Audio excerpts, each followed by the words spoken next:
So, hello everyone.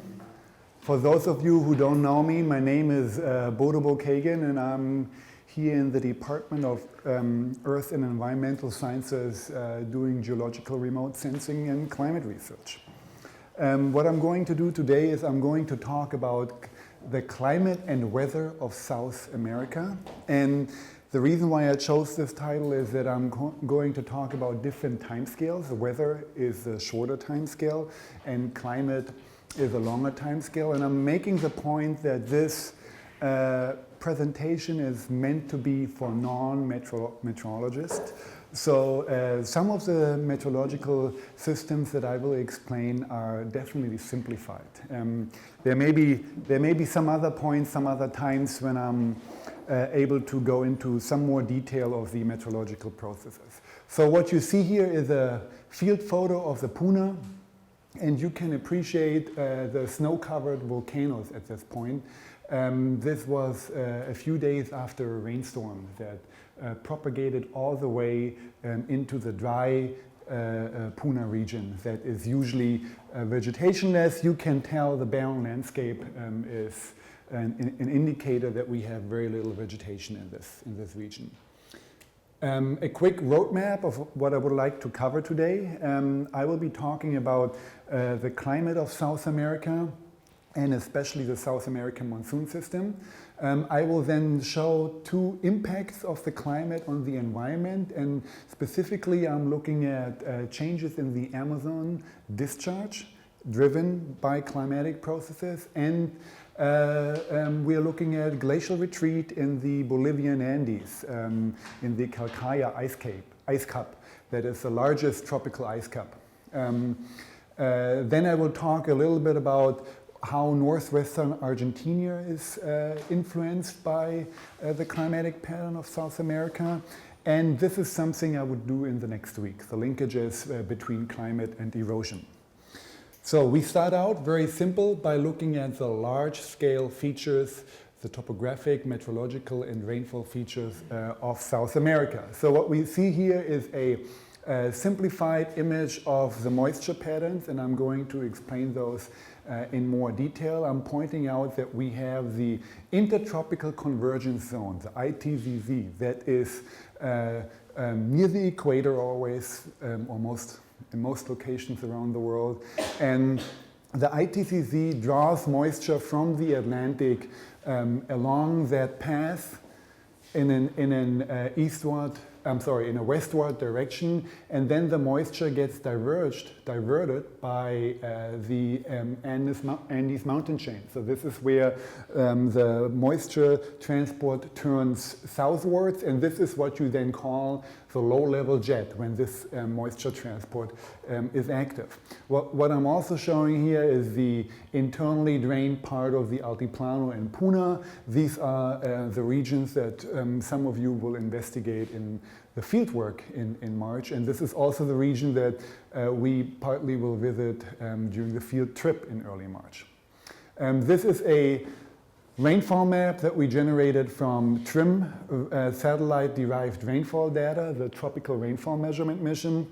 And I'm going to point this out several times, but the key aspect that we see here is that we have an orographic barrier along the topographic rise of the eastern Andes. In other words, when moisture is impinging on the mountain front, it is being forced to lift.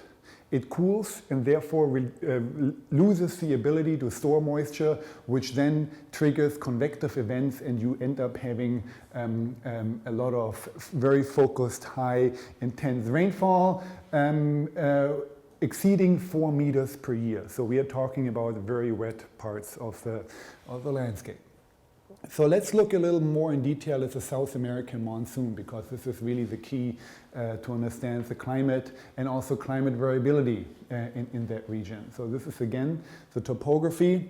The ITZZ is the attractor, the moisture attractor from the Atlantic Ocean. So the Atlantic Ocean provides the moisture gets recycled in the Amazon basin. Recycling refers to the fact that we have rainfall occurring, convective rainfall, and then evapotranspiration being picked up, and the moisture is being transported further towards the Andes and then southwards towards the eastern central Andes. So some people refer to this region also as the Andes knee. And this is the region where the low-level jet is the dominant driving force of moisture transport.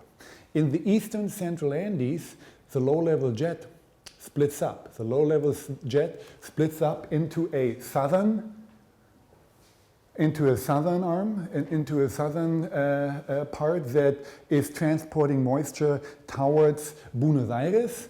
We don't call this Buenos Aires region, we call this southeastern South America.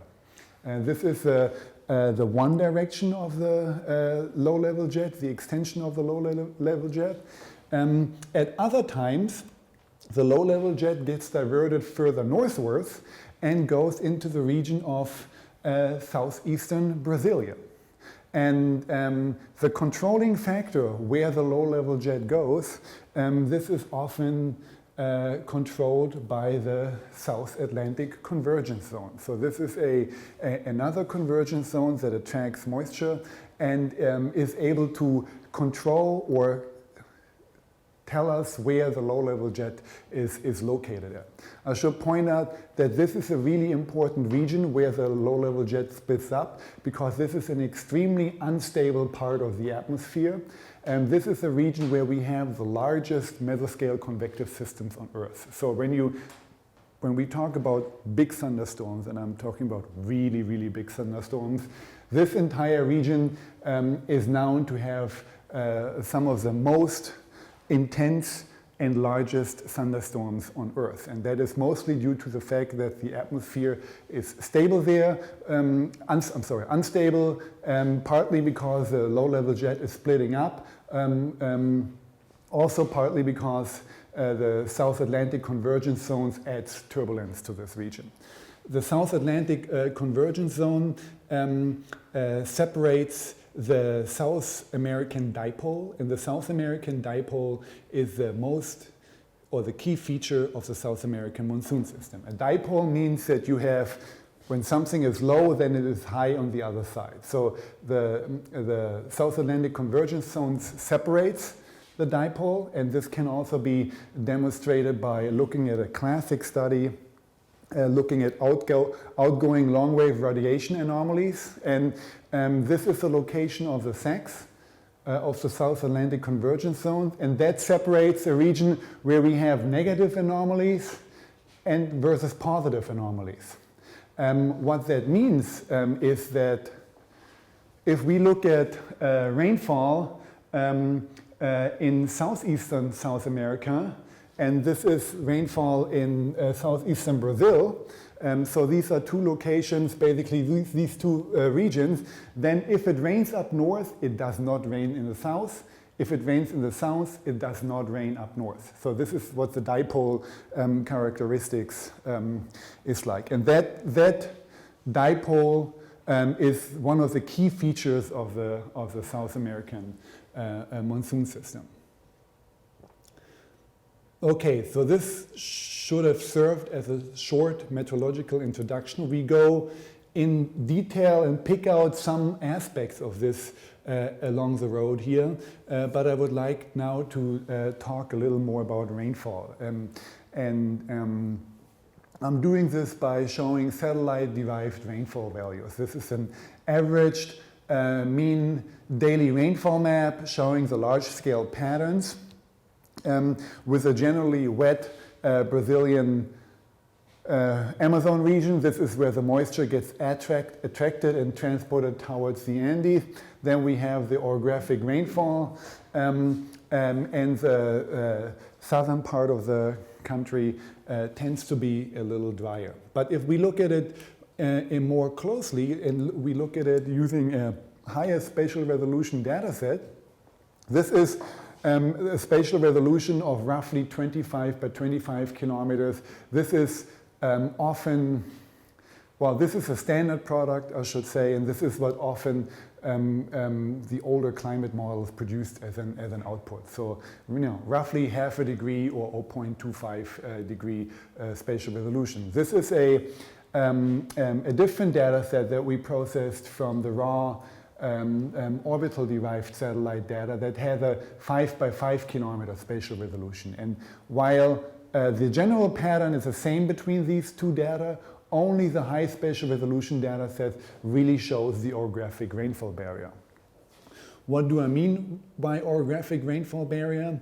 Well, let's look at two swath profiles. I'm showing profiles across the Andes going from the Amazon towards the Pacific Ocean. This is the northern one. So here we come from the Amazon basin. We have the topographic rises. This is the Andes. And then we drop down on the Pacific side. The blue line is the high resolution rainfall that we derive for this region. And you can see that the rainfall goes up when you have a topographic rise. This is where the air is being forced to, race, cools. You have convective storms being triggered. We have the same feature in the southern more parts. This is here in northwestern Argentina, with the exception that we have lower overall rainfall amounts. Mean annual rainfall amount. I will show in a few minutes that in fact we have the same intense storms, but we have lower mean annual rainfall amount. So this is clearly an orographic rainfall peak here that occurs that is very well connected. So that's the link between topography and climate. So I said, looking at the mean annual rainfall map, and I can pull this out here too, it gives the impression that this part of the continent is much drier. So this is our working area, right? That's true. On average, this part of the landscape is much drier. But what about rainfall intensity or the intensity of storms? And that is in fact what is driving the Earth's surface processes, right? It's not the mean annual rainfall that drives the processes, it is those big extreme events or those bigger rainstorms that drive Earth's surface transport. So I'm going to look at this by looking at a single time series. So every point here has a time series, a 12 or 15 year long time series associated with it. You see the seasonal signal, right? You see the measurements over time. And we can take that and create a probability density function out of this. And we can then, from the probability density function, we can calculate the 90th percentile. So this is, for example, a rainfall pattern that we have in the Amazon basin, where we have a lot of rainfall occurring, and then the 90th percentile we calculate at this position. This is a different rainfall distribution which comes from the southern part, where we have what we call a longer tail, meaning that we have more heavier rainfall storms. We may have a smaller overall rainfall distribution, but we have more heavier storms. So the 90th percentile is higher. And in order to compare the different 90th percentiles of the region, in other words, the extreme rainfall of the regions, I'm going to divide the 90th percentile by the median. And I do that because sometimes a wetter place on Earth has a higher 90th percentile just because you have moved the distribution along. In other words, I'm looking at the factor, the median, or in simple words you can say the mean. Your mean rainfall may be here, your 90th percentile is here, and I'm looking at the distance between the median and the 90th percentile. So in other words, how long is the tail? How heavy is my rainfall? So I'm dividing the 90th percentile by the 50th percentile. And that gives us a completely different picture. So what we see here is a color scale of the factor difference between the 90th and the 50th percentile. That means the region in green there the 90th percentile is less than 5 times away from the 50th percentile. In other words, you have pretty uniform rainfall throughout the year. The storm magnitudes don't differ that much. And if we go into the regions down here in northwestern Argentina, we clearly see that this is a region where our 90th percentile is 10 to 15 times higher than our median rainfall. That means that we have a very asymmetric rainfall distribution, or that we have a heavy tail. In other words, we do have many more heavier rainfall events compared to the mean in this region than in the other regions. So this is really important. This is really important to know, because if you only look at the mean daily rainfall as we do here, we get the impression that we have less rainfall down here. But rainfall is still driving erosion because we have more extreme events in this location. A different way of looking at this is by looking at how much rainfall is being contributed above the 90th percentile. So in other words, I'm going back here. So how much rainfall is in this part of the distribution? And I'm doing this by looking at the sum of all rainfall that occurs above the 90th percentile compared to the entire rainfall that occurs during the rainy season. And what the numbers here means that the contribution above the 90th percentile is less than 50% in large parts of the Amazon basin. Then we have a contribution of higher rainfall amounts. This is the region where we also have the larger mesoscale convective events. And then if we look into northwestern Argentina, we have clearly regions that receive more than 75% of rainfall in or above the 90th percentile. So a different way of phrasing this is that this is here, for example, the La Plata basin. This is the Rio de la Plata that drains out through Buenos Aires. And the La Plata basin receives more than 75% of the rainy season rainfall during 10% of the time. So that's the key point. We have a very short amount of time where most of the rain falls, so which means that we have fairly heavy extreme rainfall events. We can do the same exercise with the 95th percentile, so we are really only looking at the uppermost 5% of times, and it becomes very clear that the northern Andes and the Amazon basin has a very different characteristics. We have rainfall distributed much more evenly than in the south central Andes, which is driven by extreme events.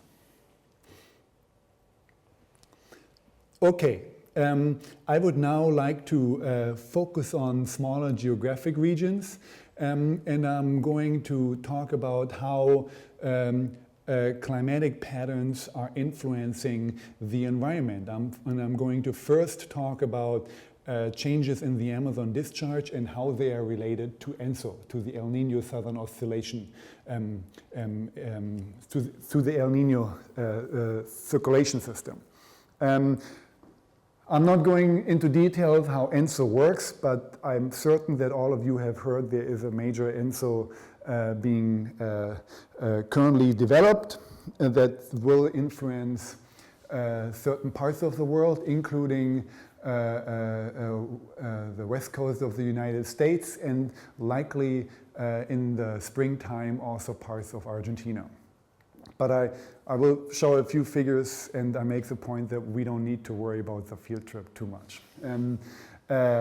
But next year we may have. Next year would be much, much worse, but that's a different story. So what we see here is the ENSO oscillation based on a given index. I have used the best index, but there are other indices that would give the same pattern.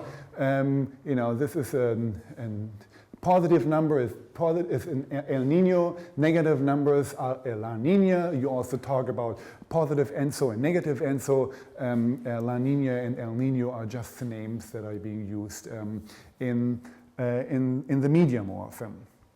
What I'm going to do is I'm going to compare all La Nina years versus El Nino years and compare that again to the normal years. And I'm going to focus on the Amazon basin. And in the Amazon basin, if we look at the time series, we can look at rainfall anomalies during the El Nino phases. So in other words, during a positive ENSO phase, how does the rainfall pattern change? And I'm showing you only the anomalies. You can read it in a way that those purple colors have an increase of 300% or a factor of 3. In other words, the coast of Peru, the famous coast where you have defined where ENSO, the El Nino, the Christ child, has been referred to at the first time. You have increases of rainfall at least by a factor of 3 compared to normal years. But if you look at the rest of the continent, you see that ENSO, on average 100 to 150%, maybe in some places you have 150 to 200%, so a factor of 1 to 1.5 more rainfall during ENSO. If we look at the La Nina years, and this is the point that I'm going to make here, at La Nina years, you have a much more pronounced impact on the South American continent. So first of all, the southern parts are heavily influenced with some locations that receive a lot more rainfall, and which also would mean for us, if we are going to do, or if we would do the field trip in 2017, a year later, we would receive a lot more rainfall, and there may be significant infrastructural damage that may have occurred at that time. In fact, I remember when I was a student, I was a Hiwi for someone who tried to climb a mountain to collect apatite fission track samples from a 6,000 meter high peak, and we ended up getting snowed in an La Nina year, just because the rainfall pattern and the amount of moisture that has been transported into this region was very much increased. So not only the mean annual or the mean rainfall during the rainy season increases, also the numbers of large storms increases. This is just a side note here. What I'm going to do now is I'm going to show you 3 profiles how the integrated discharge increases. So I'm going to take catchments. I'm going to take the Marañón catchment up here in the north, the Beni, the Rio Beni here, and the Rio Grande here. And I'm going to show how the discharge changes between years. The way I've done this is I've used the meteorological rainfall data, the satellite-derived rainfall data, and I have integrated them with an Earth surface model to calculate discharges. And the orange box always indicates the mean annual discharge, the 15-year mean. The red and the blue lines are the ones that indicate the positive or the negative discharge. And what I want to make the point, the farther south we get, the stronger the difference between the El Nino and the La Nina years become. So if we are down here in the Rio Grande, which is in central south Bolivia, we do see a clear signal that the negative ENSO has a much higher discharge contribution. I'm going to make a little jump here and use the same data to look at a surface transport model. I'm just using a very simple approach here, looking at the specific stream power, and I will cover this in the next week's lecture in more detail. I just want to point out that you can use the increase in discharge and calculate what is the increase of energy that is being expended at the riverbed. So this is essentially an erosional driver. So how much more energy, how much more erosional power do we have during La Nina years versus El Nino or versus normal years? we have a clear increase by a factor of at least 130 or in some cases 150%, meaning erosion can be up to a factor of 1.5 higher than during normal years if you increase the discharge significantly. So this is something to keep in mind, that erosion in a highly seasonal climate that is also driven by ensocycles is changing from year to year. So a single erosion measurement from a single year is not representative for a longer time period. I'm going to make a little jump in processes again, and I would like to present work from a study that we have done at the border between Peru and Bolivia. And we look at glacial retreat in the Central Andes from 1975 to 2012. We are going to focus on the Cordillera Vilcanota and the Calcarea ice cap. I pointed out before that the Calcarea ice cap is the largest tropical ice cap and is the icon of climate change for many people, of climate change in the mountains, because it is rapidly retreating. It is located just at the border of the northern Altiplano plateau. So it is in fact draining into the internally drained part of the Altiplano. It is also located, of course, in the dry parts of the Andes with a steep rainfall gradient. So what we have done is, field work in that region is a little tricky. We have used satellite images to go back into the past, and we have used corona spy images from the 1980s and various Landsat images to identify glacial changes. So we have developed algorithms to extract glacial outlines and to have a very well documented procedure here. We also identified snow lines, in other words, the border between the border between the accumulation and the ablation zone. I'm not going into detail here. I would like to show you the changes that we observe. This is the change, the patterns through time for the Calcarea ice cap. We go from the first image, 1975, and then a total of 24 images down here to 2012. We actually added a few images to 2015 now. And this is a glacial area. And what we see is that the glacial area is declining. And when you look at other studies, you always look at the annual rate of glacial area decline. So the rate that we develop based on this regression is 0.67 plus minus 0.18 square kilometers per year. So we lose roughly 0.67 square kilometers per year. So that's the glacial area that gets melted every year. So you rapidly decrease it. What we also did in that study is we looked at those points that were way above the regression, and these are, for example, La Nina years. This is the time when you have much more moisture being brought onto this region, whereas El Nino years have the opposite impact, where you have even faster decline. We have a similar pattern for the Cordillera Vilcanota that has a very similar decline pattern.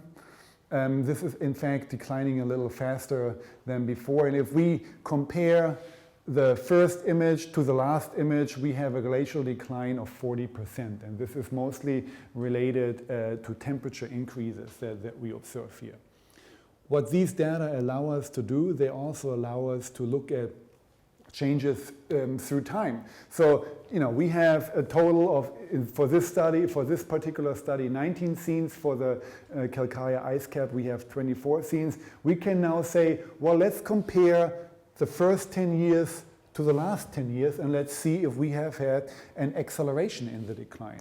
In other words, the argument that have been made by climate scientists in the past couple of years is that the warming accelerates. In other words, that we have more warming occurring at higher altitudes than 20 years ago. And in fact, this is also documented by these data. What we see here, these are 10 different glaciers. So these are the glacial ideas. This is the Calcarea ice cap, this is the Cordillera Vilcanota, and these are several other glaciers that we have looked at. But they all show pretty much the same signal. The retreat rate in green is from 1990 to 2000. The retreat rate in red is the retreat rate 10 years later.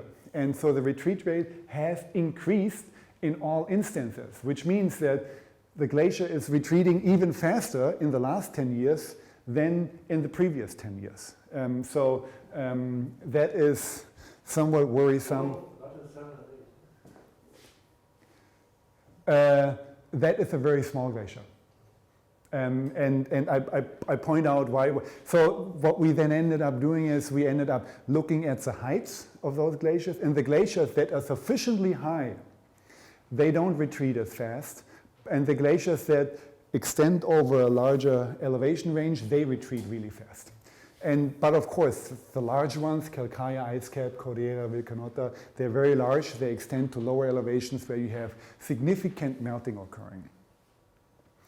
What the melting means, it means that somewhere the water needs to go, right? So the water ends up going to the so-called proglacial lakes. And in another part of this study with a different student, we looked at how are the lakes growing in that region, which is essentially a sign of the increased melting. So we have not only looked at the glacial extent, we also have looked at the lake extent. And we clearly see a large increase of the lake. This is the lake that is in front of the Calcarea. No, this is in front of the Cordillera Vilcanota. From 1975 to 2011, we have a significant increase in the lake area due to the increased melting that we see here. Okay, so this should have served as a little introduction to that climate does have a big impact on the environment and is driving processes in different regimes, not only in the lowlands, but also in the high mountain regions. We have significant changes that depend on climate. What I would like to do in the remaining time here is talk a little bit about the region of our interest, how weather and climate affects the northwestern Argentine Andes. And I'm starting out by moving away from a seasonal pattern and more moving into a storm-based pattern. And I'm going to talk first about where do the storms come from that affect us in northwestern Argentina. So again, this is a map of South America. This is a different color scale that we have here. This is a method based on complex networks where we have looked at where do we have on average moisture sinks and moisture sources. So moisture sinks is where does the rainfall fall, and moisture sources, where is the rainfall coming from? In other words, where you have transport of rainfall, or where do you have rainfall being triggered? So we see clearly that the low-level jet is a moisture sink, because this is where you transport rainfall along the low-level jet and it ends up falling out at some point. But I now would like to draw your attention to this pattern here, because this is a typical storm pattern that we have found in the data. And the storm pattern we have analyzed to identify where the large rainfall events in the eastern Andes are coming from. So you remember the map that I showed before, that a lot of rainfall above the 90th percentile occurs in this region, right? The really big extreme events. Now the question is, where do those events come from? Are they related to the low-level jet, or are they related to some other atmospheric feature? And the surprising thing that we discovered here is that the rainfall, in fact, propagates from Buenos Aires towards the mountains. So it is not So those exceptional big storms, they come from the region around Buenos Aires, southeastern South America called, and it travels up into the eastern central Andes. So those numbers here indicate the different boxes that we have. And so you see the boxes from Buenos Aires reaching up to the eastern central Andes. And this is the rainfall amount that we see. So the red parts indicate that we have rainfall propagating up towards the eastern central Andes with a velocity of 60 to 80 kilometers per hour. So it's roughly, a smooth drive on the highway. This is the propagation speed that it takes. So it's 2 to 2.5 days until those big storms reach the eastern central Andes. And we have in this study we have developed a little weather lore that allows us to combine or to say that if there are certain meteorological conditions met and if there's rain in Buenos Aires, 3 days later we will have an extreme event in the eastern central Andes or a very strong rainfall event in the eastern central Andes. So this is somehow it's not the standard moisture direction, but it also explains why we do have storms that are less weak, that are being triggered by the low-level jet, and why we have storms that are exceptionally big when they come from the region of southeastern South America. So, usually you would hear well enough in advance if it rains in Buenos Aires, and then we would know up in the Salta region if there is a big storm coming. So in the last section here, I would like to focus a little bit on the regional concept and climatic gradients in the region. So this will serve as an introduction to next week's lecture. So I'm going to focus on the southern part of the south central Andes. Again, this white line is the internally drained part of the Andes. This is the drainage divide between the Amazon basin and the Rio de la Plata. And all the other black lines are individual catchments that drain either into the Pacific Ocean or that are subbasins of the Rio de la Plata or the Amazon catchment. This is again our rainfall map, and I'm going to show a swath profile that goes from the Rio de la Plata, the low elevations, across the Andes towards the Pacific side. And so the swath profile in this 50-kilometer wide swath, we have the black line. This is our elevation. So we go from west to east, and now I'm going from the Amazon basin. I'm going up the first topographic rises, and then we are up on the Puna Plateau. This is the internally drained part of the Puna Plateau with elevations between 4, 5, and partly 6 kilometers of the high peaks. And then we have the drop down of the topography down to the Pacific. Rainfall, we have had this before, very somewhat in the foreland, and then we have clear orographic rainfall peaks when we have the topography rising. We have much less rainfall up here on the Andean plateau because it is high. High means that high elevations means that you have no ability to store moisture in the air, or less ability to store moisture, and you have already lost most of the rainfall until you're up on the Andean plateau, mostly because water saturation vapor pressure is very different at 4 kilometers versus 500 meters elevation. I'm also going to look at another proxy for climate. I'm going to look at a vegetation cover that we use, and vegetation cover in that sense serves as a long-term climatic pattern. In other words, if it's green, you have generally a lot of rainfall. If it's less green, then there's less rainfall. And so in the Amazon foreland, I'm sorry, not Amazon. In the Rio de la Plata basin, we have the Chaco plains, we have less or constant vegetation, and then when we go up on that orographic barriers, we get much denser vegetation cover.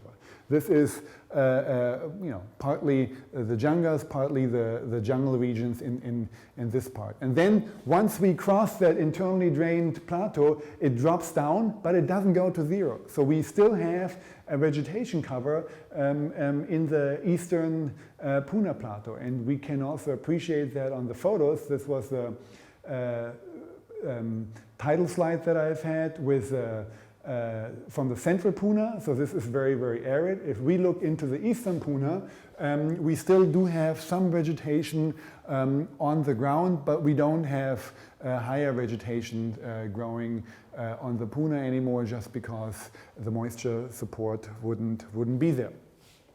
What we observe is that during strong storms, we have moisture propagating into the Puna Plateau. So those big storms that I talked about that come from Buenos Aires, that propagate up to the eastern central Andes. So what happens when they reach this region? They end up moving into the Puna Plateau and also affecting the vegetation cover. So the vegetation cover in the eastern Puna then increases because moisture is there. In other words, the seeds are in the soil, there is enough nutrients available, but you need to bring in the moisture, and you only bring in the moisture occasionally during those big storms that occur more frequent during La Nina years too. So during an El Nino year, as will be in March, it should be fine. So again, as I said before, the variability of the climate has an impact on the variability of the environment. In other words, as soon as there is more moisture available, things change in the environment on the Puna Plateau. Additional examples are when you have a big storm migrating onto the Puna Plateau, you also tend to put a lot of snow onto the 6-kilometer high volcanoes as here in the central Puna. So there is still one active glacier in the central Puna that is rapidly shrinking, but that does get moisture from time to time. So this may serve as an analog. So we have moisture being transported at the interannual timescale, so depending if we have a wet or a dry year, we have moisture being transported into the origin, and this may serve as an analog to previous moisture changes. And now I'm looking at timescales of 50 or 110,000 years. So these are proxy records from the Puna. Here from the Salar de Atacama, the Salar de Uyuni. These are both on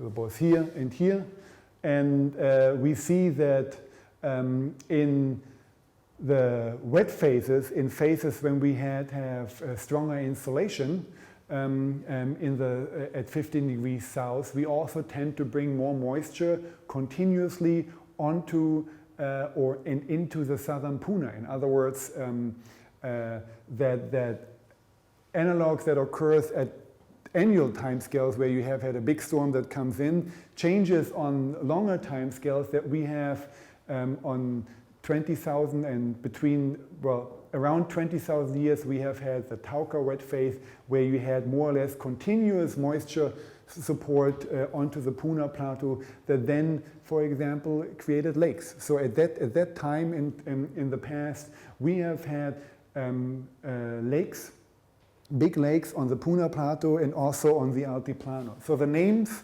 Tauca and Minchin are derived from the paleo lakes of the Titicaca Lake. So the Titicaca Lake up here in the Altiplano Plateau, you do see shorelines there on the border of that lake, and the terms or the dating of the shorelines for the Tauca phase falls into this period, and this was the name giver for the entire Altiplano Puna region for the first wet phase in the late Pleistocene, and then the machine wet phase around 40 to 50,000 years. But we do find similar features down in the Puna Plateau where we have higher shorelines at certain times of the past. And again, the driver for this is the changes of the January insolation. So the summer insolation, we are on the southern hemisphere, so it's a summer insolation at 15 degrees south, which then strengthens the South American monsoon. So this is the overall driver. Okay, with this I would like to stop, and we continue with climate and erosion linkages next week. Yeah, thank you.